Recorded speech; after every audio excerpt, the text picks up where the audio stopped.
പാകിസ്ഥാന് കടുത്ത പ്രഹരമാണ് കിട്ടിയിരിക്കുന്നത് അഫ്ഗാൻ്റെ കയ്യിൽ നിന്ന്. അഫ്ഗാൻ തന്നെ നമ്മളുമായിട്ട് വലിയ വാണിജ്യ ബന്ധങ്ങൾ പോലും വളർത്തുമെന്നാണ് അവിടുത്തെ വിദേശകാര്യമന്ത്രി ന്യൂഡൽഹിയിൽ വെച്ച് തന്നെ പറഞ്ഞിരിക്കുന്നത്.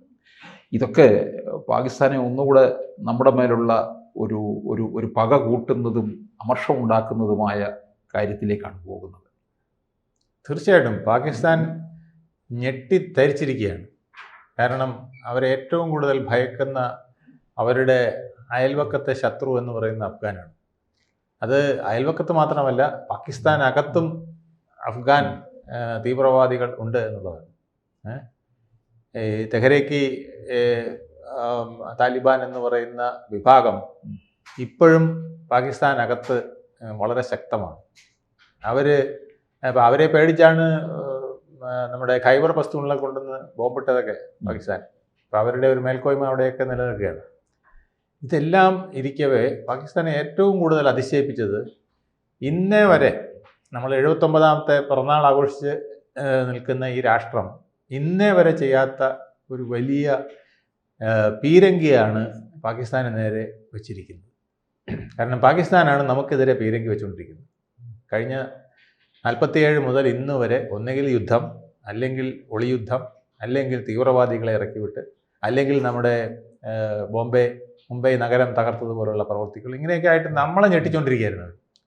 പക്ഷേ ഇപ്പോൾ ആദ്യമായിട്ട് നരേന്ദ്രമോദി സർക്കാർ അവരെ ഞെട്ടിച്ചിരിക്കുകയാണ്. അവരുടെ മുഖ്യ ശത്രുവിനെ നമ്മൾ മിത്രമാക്കി എന്നുള്ളത്.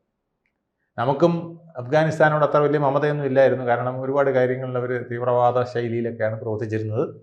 പിന്നെ അവരുടെ സ്ത്രീകളോടുള്ള സമീപനം, അവരെപ്പോഴും ആയുധമായിട്ട് നടക്കുന്നത്, മനുഷ്യാവകാശത്തിൽ അവർക്ക് വിലയില്ലായ്മ, അവരുടെ ഒരു ബാർബേറിയൻ ശിക്ഷിക്കൽ രീതി, ഇതിലൊക്കെ നമുക്ക് ഒരുപാട് എതിർപ്പുണ്ട്.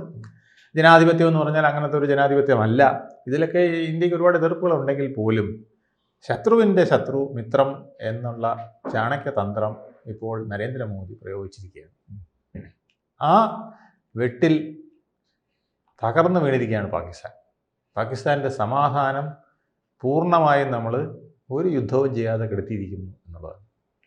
ഇനി ഇതിൽ നിന്ന് പാകിസ്ഥാന് മുക്തിയാകണമെങ്കിൽ വളരെ ബുദ്ധിമുട്ടാണ് എന്നുള്ളത് ഇപ്പം തന്നെ കണ്ടു കഴിഞ്ഞു. അതിന് വളം വെച്ചു കൊടുത്തതും പാകിസ്ഥാനാണ്, നമ്മളല്ല. അഫ്ഗാനിസ്ഥാൻ്റെ വിദേശകാര്യമന്ത്രി അമീർ ഖാൻ മുത്തഖി ഇവിടെ വന്നപ്പോൾ നമ്മുടെ വിദേശകാര്യമന്ത്രിയുമായിട്ട് ട്രേഡ് റിലേഷൻസിന് സാധ്യതകൾ തേടി, അഫ്ഗാനെ ഒരു രാഷ്ട്രമായി അംഗീകരിക്കണമെന്ന് പറഞ്ഞു, നമ്മുടെ എംബസി കാബൂളിൽ കൊണ്ടുവരണമെന്ന് പറഞ്ഞു. ഇങ്ങനെയൊക്കെയുള്ള കാര്യങ്ങളിൽ നമ്മൾ ഏതാണ്ട് ഒരു അണ്ടർസ്റ്റാൻഡിങ്ങിലെത്തി. പിന്നെ അവർക്ക് സൈനികമായിട്ടും ചില സഹായങ്ങളൊക്കെ ചെയ്യണമെന്നും കൂടെ പറഞ്ഞതും പാകിസ്ഥാൻ വരണ്ടുപോയി. പാകിസ്ഥാന് ഇത് സഹിക്കാൻ പറ്റുന്നില്ല. അല്ലെങ്കിൽ തന്നെ താലിബാൻ എന്ന് പറയുന്നത് അവരെ സംബന്ധിച്ചിടത്തോളം കേൾക്കുമ്പോൾ പേടിയാകുന്ന ഒരു സാധനമാണ് അഫ്ഗാൻ താലിബാൻ എന്ന് പറയുന്നത്.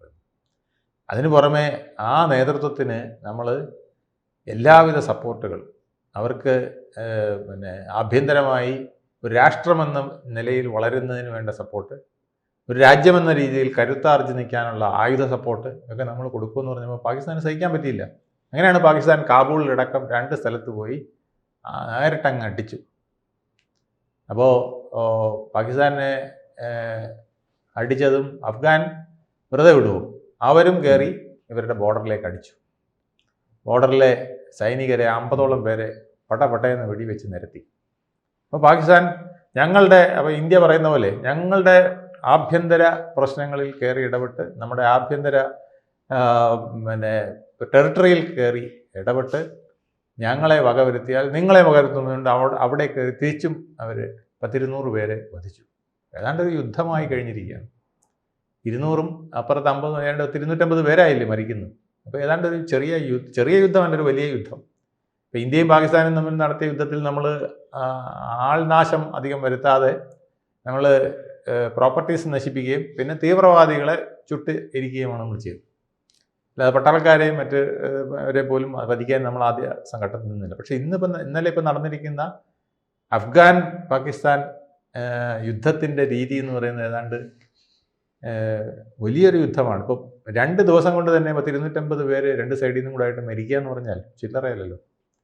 ഇത് പാകിസ്ഥാൻ്റെ അവകാശവാദമാണ് 200 മരിച്ചുവെന്ന്. അപ്പോൾ അഫ്ഗാൻ തിരിച്ചാണ് പറയുന്നത്. അവരുടെ 8ഓളം പോസ്റ്റുകളിൽ അവർ കയറി പിടിച്ചു, കുറേ പാകിസ്ഥാൻകാരെ വധിച്ചു എന്ന് മാത്രമല്ല കുറേ പേരെ ബന്ദികളാക്കുകയൊക്കെ ചെയ്തിട്ടുണ്ട്. അപ്പോൾ ടെറിട്ടറിയിൽ കടന്ന് ശക്തമായൊരു ആക്രമണം നടത്തിയിരിക്കുകയാണ്. അപ്പോൾ എനിക്ക് തോന്നുന്നു ഇപ്പം ഇന്ത്യയുമായിട്ടുള്ള ഒരു കൂട്ടുകെട്ടിലേക്ക് പോകുമ്പോൾ അഫ്ഗാൻ അത് പാകിസ്ഥാന് ഒരു ഭയപ്പെടുത്തുന്നുണ്ടാകാം. കാരണം അവരുടെ ഭീകരതയെ ഒന്ന് അടിച്ചമർത്താനും സഹായിക്കും. തീർച്ചയായിട്ടും. അത് മാത്രമല്ല, പാകിസ്ഥാൻ ഭയക്കുന്നത് ഇന്ത്യ പാകിസ്ഥാനെ 3ആയി പിച്ചി കീറുമോ എന്നുള്ളതാണ്. അത് അവരുടെ ഏറ്റവും വലിയ ഭയമാണ്. ഇപ്പോൾ ഖൈബർ പഖ്തൂൺ മേഖല ഇങ്ങനെ തർക്കവും പ്രശ്നമായിട്ട് നിന്നത് ഒരുപക്ഷെ അഫ്ഗാനോ അല്ലെങ്കിൽ അഫ്ഗാൻ്റെ നേതൃത്വത്തിൽ ഒരു സ്വതന്ത്ര രാഷ്ട്രമായിട്ടോ പോയാൽ എന്ത് സംഭവിക്കും എന്നുള്ളത് അവരെ ഭയപ്പെടുത്തുകയാണ്. അതുപോലെ തന്നെ നമ്മുടെ കാശ്മീർ, ആസാദി കാശ്മീർ എന്ന് പറയുന്ന POK, അവിടെയും നടക്കുന്ന പ്രക്ഷോഭങ്ങൾ, അതിനും ഇന്ത്യയാണെന്നാണ് അവർ ചുമത്തുന്ന ആരോപണം. അപ്പം അവിടെ നടക്കുന്ന വിമോചന സമരം ശരിക്ക് അതൊരു പ്രത്യേക രാഷ്ട്രമായിട്ട് മാറുമോ? അതുപോലെ തന്നെ ബലൂചിസ്ഥാനിൽ നടക്കുന്ന തകർപ്പൻ അടിയാണ്, ഇതിനേക്കാളൊക്കെ വലിയ അടിയാണ് അവിടെ നടക്കുന്നത്. പാകിസ്ഥാൻ പട്ടാളത്തിന് എവിടെ കണ്ടാലും അവിടെ ഇട്ട് ഓടിച്ചിട്ട് അടിക്കുക, വെടിവെക്കുക, ഇതൊക്കെയാണ് നടക്കുന്നത്. പാകിസ്ഥാൻ പട്ടാളത്തിന് ശരിക്കും പറഞ്ഞാൽ അതൊരു ഇന്ത്യൻ മണ്ണിൽ നിൽക്കുന്ന പോലെയാണ് അവിടെ ഇപ്പോൾ ബലൂചിസ്ഥാനിൽ നിൽക്കുന്നത്. എവിടുന്നാണ് വെടി വരുന്നതെന്ന് അറിയില്ല. ഇപ്പോഴും ഈ കഴിഞ്ഞ ആഴ്ചയും 10-25 പാകിസ്ഥാൻകാരെ പട്ടാളക്കാരെ അവർ പടവാക്കി കഴിഞ്ഞു. അപ്പം അങ്ങനെയാണ് അവിടെ ബലൂചിസ്ഥാനിലെ കാര്യം. അപ്പോൾ ബലൂചിസ്ഥാൻ ഇങ്ങനെ സെപ്പറേറ്റ് രാഷ്ട്രമായി പോകുമോ? ഇതൊക്കെയാണ് അവരുടെ പേടി. അപ്പോൾ പാകിസ്ഥാൻ പണ്ട് ചെയ്തിരുന്ന പോലെ അല്ല ഇപ്പോൾ. അപ്പോൾ പാകിസ്ഥാനെ ശത്രുക്കളെ കൊണ്ട് നമ്മൾ മുമ്പ് പാകിസ്ഥാൻ്റെ ഒരു പരിപാടി ചൈനയെ കൊണ്ട് നമ്മളെ ശത്രുക്കളാക്കുക, ബംഗ്ലാദേശിനെ കൊണ്ട് നമ്മൾക്ക് ശത്രുവാക്കുക, പാകിസ്ഥാൻ സ്വയം നമ്മുടെ ശത്രുവായിട്ട് നിന്നുകൊണ്ട് അടിക്കുക എന്നുള്ളതാണെങ്കിൽ ഇപ്പോൾ നമ്മൾ തിരിച്ച് ചെയ്തു തുടങ്ങിയിരിക്കുകയാണ്. ബലൂചിസ്ഥാനിൽ ഇറാനെ ഒരു പ്രാധാന്യം കൊടുത്തുകൊണ്ട് നിർത്തിയിട്ടുണ്ട്. ഇറാൻ്റെ ചില നീക്കങ്ങൾ പാകിസ്ഥാനെ ഭയപ്പെടുത്തുന്നുണ്ട്. അതുപോലെ തന്നെ ഇപ്പം ഖൈബർ പഖ്തൂൺ മേഖലയിൽ പാകിസ്ഥാനെ ഭയപ്പെടുത്തുന്നത് അഫ്ഗാനിസ്ഥാനെ കൊണ്ടാണ്.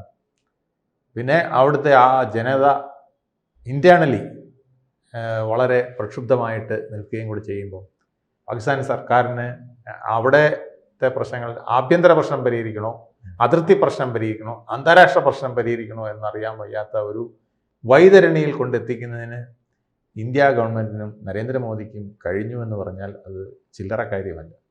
അതുപോലെ തന്നെ എല്ലാ മേഖലയിലും നല്ല വാണിജ്യ ബന്ധം ഉണ്ടാക്കുമെന്ന് പറയുന്ന ഒരു കാര്യമുണ്ട്. അത് അഫ്ഗാനെ സംബന്ധിച്ചിടത്തോളം ഇന്ത്യയുമായിട്ടുള്ള അത്തരത്തിലുള്ള ഒരു സൗഹാർദ്ദം കിട്ടുന്നത് തന്നെ പിന്നെ അഫ്ഗാൻ തകർന്ന് തരിപ്പണമായിരിക്കുന്ന അവസ്ഥയാണ്. അവിടെ അവർക്ക് റീബിൽഡിങ് അത്യാവശ്യമാണ്. ആ റീബിൽഡിങ്ങിന് ഇന്ത്യക്ക് ചെയ്യാൻ കഴിയുന്ന പോലത്തെ സഹായം ആർക്കും ചെയ്യാൻ കഴിയില്ല. അതോടൊപ്പം നമ്മുടെ ട്രേഡും കൂടെ അവിടെ വിപുലപ്പെടുത്തുമ്പോൾ നമുക്ക് ഒരുപാട് സാധനങ്ങൾ അങ്ങോട്ട് കയറ്റി അയക്കുന്നതിനും മറ്റും ഒക്കെ സാധിക്കും. അതുപോലെ തന്നെ ഇറാൻ്റെ ബോർഡറിലെ നമ്മുടെ പോർട്ട്, കന്ദഹാർ പോർട്ട്,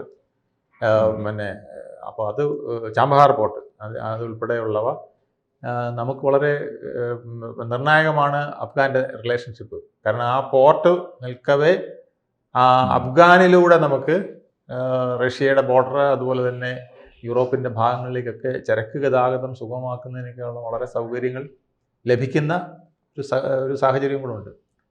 അഫ്ഗാൻ നമുക്ക് കിട്ടിയാൽ അത് നമുക്കൊരു വലിയ മേൽക്കോയ്മയാണ് ഈ ഏഷ്യയിൽ തന്നെ. അത് നമുക്കൊരു ചൈനയുടെ പകുതി കിട്ടുന്നതിന് തുല്യമാണ് അഫ്ഗാൻ നമുക്ക് കിട്ടിയത്. അപ്പോൾ അതൊരു വലിയ വിജയമായിട്ട് നമുക്ക് കാണേണ്ടിയിരിക്കുന്നു. പ്രത്യേകിച്ച് സൗദിയുമൊക്കെ ആയിട്ട് യുദ്ധസമാനമായ പരസ്പര സഹായത്തിനുള്ള കരാറുകൾ, യുദ്ധകരാറുകൾ അടക്കം പാകിസ്ഥാൻ ഉണ്ടാക്കിയപ്പോൾ പാകിസ്ഥാനെ ഞെട്ടിച്ചത് അതിൻ്റെ അപ്പുറത്തെ കരാറ് ഒരു ദിവസം കൊണ്ടുണ്ടാക്കി വെടിവെച്ച് നിന്നെയൊക്കെ ശരിയാക്കാനുള്ള കപ്പാസിറ്റി ഇന്ത്യക്കുണ്ട് എന്ന് കാണിച്ചു കൊടുത്തിരിക്കുകയും കൂടിയാണ് എന്നുള്ളതാണ്. കൂടുതൽ വാർത്തകളും വിശേഷങ്ങളും നിങ്ങളിലേക്ക് എത്താൻ ABC മലയാളം സബ്സ്ക്രൈബ് ചെയ്യുക, ബെൽ ബട്ടണും അമർത്തുക.